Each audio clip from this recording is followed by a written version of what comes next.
Welcome to working with Illustrator and working with brushes. As you can see, you've just got an example of how you would produce maybe brushes and use them in a variety of ways. Just really simple, from very tight to very loose. Painting just on the fly, painting within and behind, and then painting inside. Now here's the graphic that I started with in order to make this brush. If I bring up the brushes palette here, just over on the right hand side here, click that, and you can see there it is there.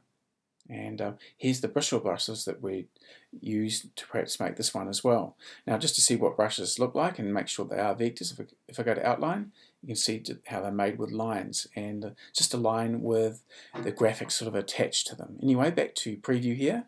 Let's go through and produce something from scratch, just so you can see how a variety of ways on how it can go together. So what I'm going to do is I've just got another file up here, it's called brushes 2, and I've just made myself some simple stars. So just refer to the video on how to make stars using the tools to do that, but it doesn't have to be stars, it can be anything, even something you made with a brush. Just want to show you how this works with simple shapes. I'm just going to open up my brushes here. We just have our standard brushes. What I'm going to do is I'm just going to make a selection, and I'm just going to drag it over here. Now it's asking me to do brushes in a couple of ways here, by default it's gone to the scatter brush here, but we can also, the other main one is a pattern brush, or we can actually have a calligraphy brush, but the one that I want to show you is mainly these two here. So let's see what a scatter brush does. Okay, so what I'm going to do is just go OK, and I can give this a name. I'm not going to worry about naming it now, but we've got a range of settings here that we can play with, and also you can actually play with shifts and hues and things like that. I'm just going to put none for the time being, and just shows you what those hues might look like. But I'm just going to go OK. Okay, and here's my brush, and you can see where it's gone. Okay, it's gone to the upper area of the brushes here. So what does that mean if I go and just grab a brush? It is selected, and I just start dragging it out. You can see that it's actually taking those brushes along with the lines. Okay, so it's just taking that with it as the way it goes. So I can double click on it to go back and change these, and you can have it going with a path. And if I go OK, you can see how it's I'll apply it to strokes, how it's now going in a long path as well. Okay, so a quick way of doing brushes. So I'll just deselect that for the time being. And I'm going to do the same thing again.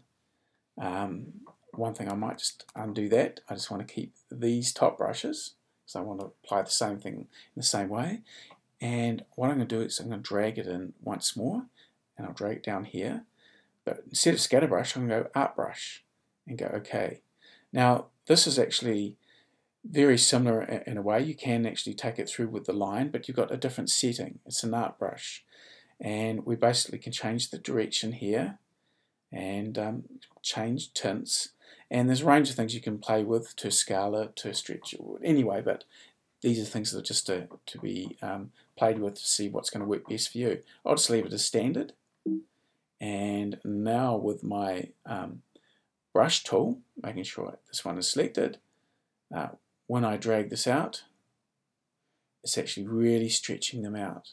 Okay, just do a small line here, longer line, and you get some really quite neat effects.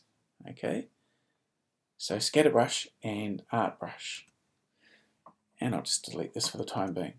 Now there's one more here which I want to take through, and this is working with your bristle brushes. Now I'm going to just drag this down in just a new brush, and it's the bottom one here. Just double click on this, and I'll call it this brush. You can call it whatever you want, but we can actually play with the size, the settings. We can go through to, I'm going to go to a different brush here.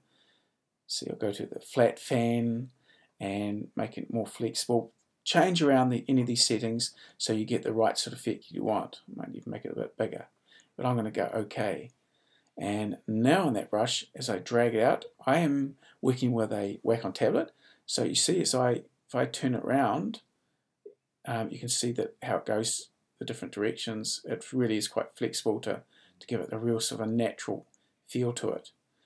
And it is the stroke here. So if I go and choose any other colors, then we're just stroking up and creating something just like we would with a normal brush if you want to build up colors, etc.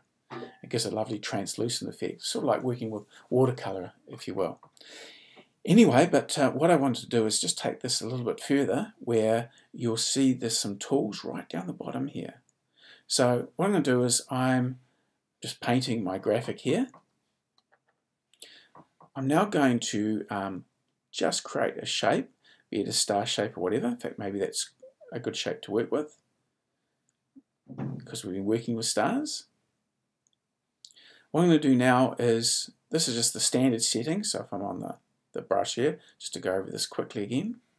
So if I just paint that, it just goes through and basically just paints over everything. The next one here, we've got paint behind. Now just to show you this paint behind, what I will do is I'm going to take this graphic here and I'll just give it a white fill. Okay. Well, essentially it was just painting over everything with the last brush. I think the brush, I might just bring that to the front. Command Shift right bracket just brings it up there. So it was sort of painting behind, but if I get my brush once more and I just start painting that, it's just really going over everything. So I'm going to take this same graphic here, and I'm just going to drag it across here, and I'm just going to drag it down to the bottom here as well. Okay. Now with this top graphic, if we just go back to the brushes, it's selected, and I'm going to select on the next one, and it's draw behind. So if I start painting right over the whole thing without having to worry about moving things everywhere, it doesn't matter, it just paints it behind. The next one I'm going to click over and just select it, and you'll notice something happens to this when I click on paint inside. You get these little selection tools here.